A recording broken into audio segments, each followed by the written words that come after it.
24 अक्टूबर 1945। मैं विपक्ष के अपने बड़े बड़े विद्वान लोगों से पूछना चाहता हूं, इस पैनल पर नहीं, पूरे भारत में, जरा मुझे बता दें कि भारत के कश्मीर के विषय से पहले कौन सा अंतरराष्ट्रीय विषय कश्मीर यूएन में गया था। यूएन की कोई औकात नहीं थी उस समय, यूएन की कोई मान्यता नहीं थी, हमने लेजिटिमेसी दी।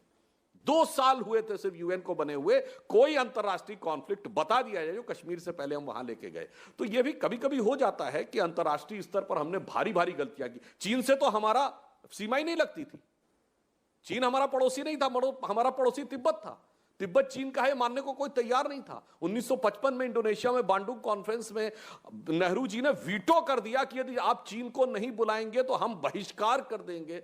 अब ये सारी गलतियां, तो क्या ये सत्य नहीं है आज चीन हमारा पड़ोसी हो गया, अब इसके लिए क्या करें? तो जो अच्छाई है वो भी स्वीकार करिए, जो कमियां रह गई वो भी स्वीकार करिए, परंतु यह मानना कि सिर्फ अच्छाई मानी जाए, इस विचार से हटना चाहिए। लोकतंत्र में ईमानदारी से स्वस्थ आलोचना होनी चाहिए। अगर आज सरकार, जैसे हम कहते हैं इस समय अंतरराष्ट्रीय स्तर पे महंगाई आई, उसका प्रभाव भारत में है, हमें स्वीकार करना पड़ेगा। वैसे आज जो लेटेस्ट रेट आई है उसमें 7.1 से घटकर 6 के आसपास आ गई, उसे स्वीकार करने में कोई गलती नहीं है। परंतु जब हम इनफैलिएबिलिटी के माइंडसेट में आ जाते हैं, यानी कोई ऐसा नेता है जिससे कभी कोई गलती हुई नहीं, कम से कम भूतकाल में जाने के बाद, यानी जब हम भविष्य में जाते हैं, इतिहास में तो विश्लेषण किया जा सकता है, उस समय हो सकता है आदमी को लगे कि यही सही था, बाद में तो विश्लेषण हो सकता है कि चूक हुई, गलती हुई या भारी गलती हुई। इन सारी बातों के ऊपर ईमानदारी से विचार कर लेना चाहिए। तो मुझे नहीं लगता किसी के प्रति कोई राग द्वेष की बात है, केवल राष्ट्र के हित की बात है। प्रमोद तिवारी जी, और शायद इसीलिए लाल किले से गूंज में अभी हमने दिखाया कि वाजपेयी जी ने जब पोखरण का श्रेय इंदिरा गांधी जी को दिया, उन्होंने लाल किले की प्राचीर से कहा, वाजपेयी जी ने, कि नींव इंदिरा जी ने रखी, मैंने इमारत खड़ी करी, पोखरण। प्रधानमंत्री नरेंद्र मोदी ने लाल किले की प्राचीर से मई 2014 में जो उनका पहला भाषण हुआ उसमें कहा कि देश के तमाम पूर्व प्रधानमंत्रियों का योगदान रहा। तो योगदान तो सराहा गया सभी का, नेहरू जी से लेकर तमाम प्रधानमंत्रियों का, लेकिन जैसा त्रिवेदी जी ने कहा कि अच्छाई भी है लेकिन कुछ स्वस्थ आलोचना भी होनी चाहिए। यही खूबसूरती है लोकतंत्र की। प्रमोद तिवारी जी, हम एक ऐसे भारत की बात करें जब कुर्बानियों का इतिहास पढ़ा जाए तो ना फिर हम अशफाकुल्लाह को भुलाएं, ना देश की आज़ादी के बाद हवलदार अब्दुल हमीद को भुलाएं, हजारों लाखों जो हिंदुओं ने कुर्बानी दी है उसको भी सलाम करें। लेकिन एक आज कोशिश जो हो रही है इस देश को, जो अंग्रेजों ने किया था धर्म के आधार पर बांटने का, आज अगर धर्म के आधार पे थोड़ा भी बिखराव इस देश में आएगा तो कोई सर्वशक्तिशाली नहीं, एक बार बिखराव आ जाएगा तो उस बिखराव को रोकना मुश्किल हो जाएगा और वो भारत के लिए सबसे बुरा दिन होगा। जब तक हम सब जाति और धर्म को संयोजित नहीं करेंगे जी, एक साथ लेके नहीं चलेंगे, हर किसी को हिंदुस्तानी नहीं बनाएंगे, हिंदुस्तानी के रूप में नहीं मानेंगे, बराबर का अधिकार नहीं देंगे, तब तक हमारी आजादी बेमानी हो जाएगी। मैंने बहुत दृढ़ता से कहा है, दोहराता हूं, ये प्रवृत्ति रुकनी चाहिए।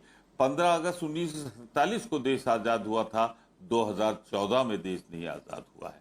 जिन लोगों ने कहा आज वो मंत्री पद की शोभा क्यों बढ़ा रहे हैं, इतिहास कौन गलत लिख रहा है, कौन गलत बोल रहा है? क्या बड़े बड़े पदाधिकारी नहीं बोल रहे हैं?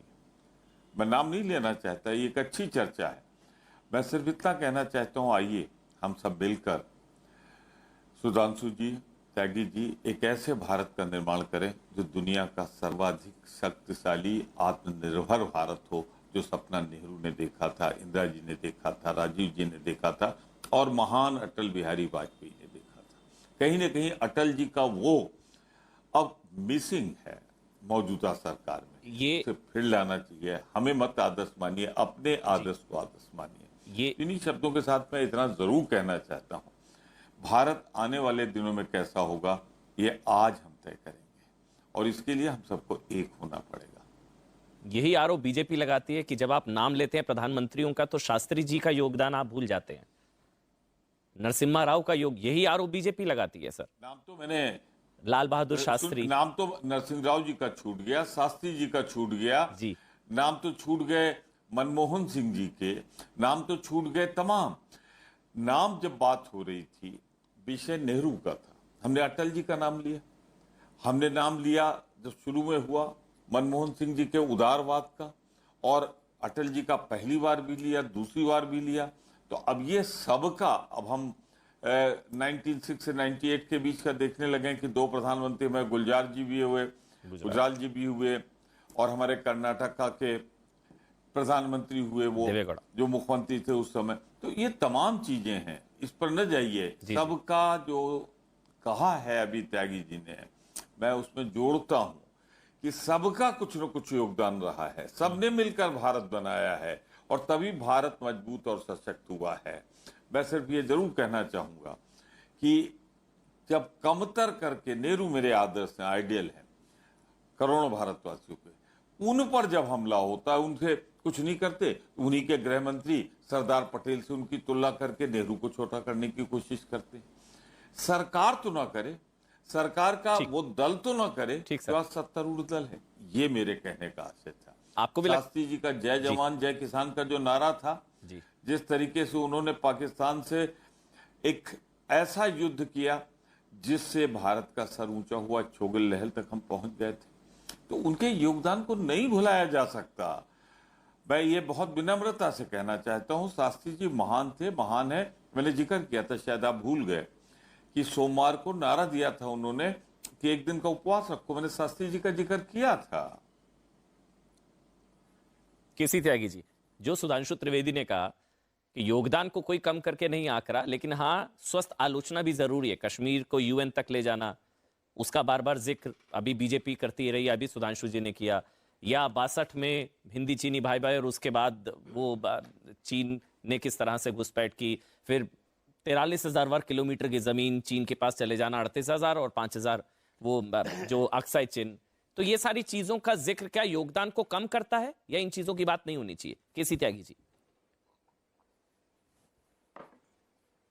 देखिए, कुछ चीजों पर तटस्थ भाव से भी सोचने की और विचार व्यक्त करने की आवश्यकता होती है। मेरे बाद की पीढ़ी के बहुत विद्वान राजनीतिक लोगों में से हैं सुधांशु त्रिवेदी जी, और मुझे मजा आता है इनके साथ बहस करने में। मेरे जब भी बैठते हैं तो हमारी इनकी लंबी बहस होती है जी। लेकिन सुधांशु जी 15 अगस्त 1947 को जब सारे देश के राजे रजवाड़े सरदार पटेल के कहने पर प्रस्ताव पारित कर रहे थे कि हमारे राज्य को केंद्रीय सूबे के साथ, केंद्रीय राज्य के साथ मिलाना चाहिए, उस समय हरि सिंह जी क्या कर रहे थे, जम्मू कश्मीर के राजा, उन्होंने क्यों नहीं 15 अगस्त को चिट्ठी लिख करके दी कि इसका भारत में विलय हो जाना चाहिए। अगर 15 अगस्त 1947 को हरि सिंह जी ने चिट्ठी लिख करके दे दी होती तो शायद कश्मीर की स्थिति आज ये ना होती। नंबर 1। नंबर 2, उन्होंने किया क्या?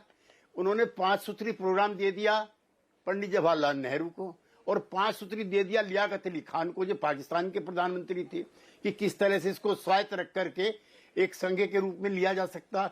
भारत ने अस्वीकार कर दिया और पाकिस्तान ने स्वीकार कर लिया।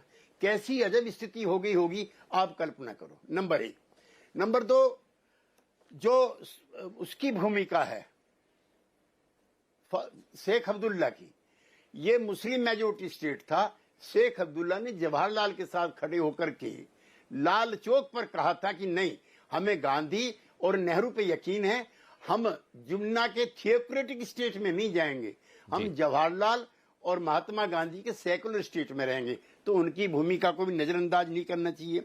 नंबर 3, प्रमोद तिवारी जी 1947 से लेकर के 1990, कितना लंबा वक्त होता है सरदार पटेल को भारत रत्न देने में जी। उनसे मैं किसी का नाम नहीं लेना, उसका कद छोटा नहीं करना चाहता, लेकिन आप रामचंद्रन को, जो एक फिल्म एक्टर हैं, उनको भारत रत्न देते हो और सरदार पटेल को उसके बाद देते हो। ऐसा क्यों होता है भाई? अगर ऐसा होता है तो लोगों को फिर तिवारी जी कहने के मौके मिलते हैं।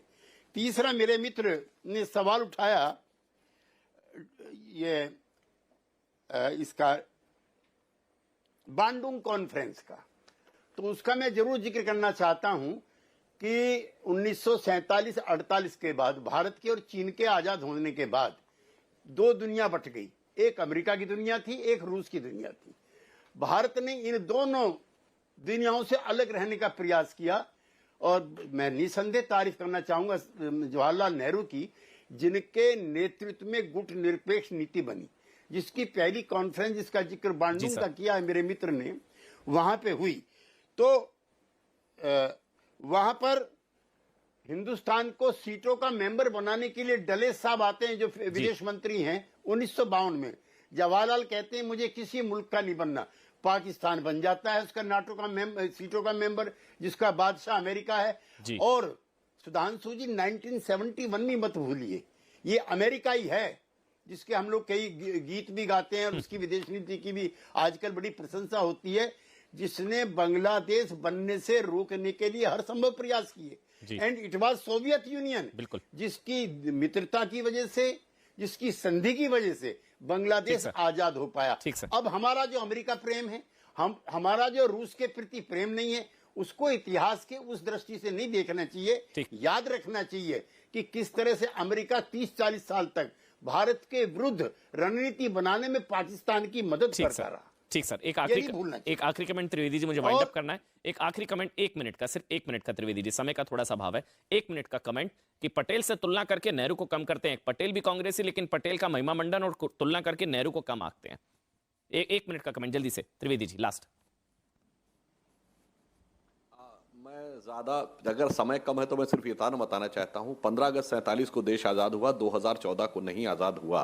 इस संदर्भ में सिर्फ एक फैक्ट बताना चाहता हूं।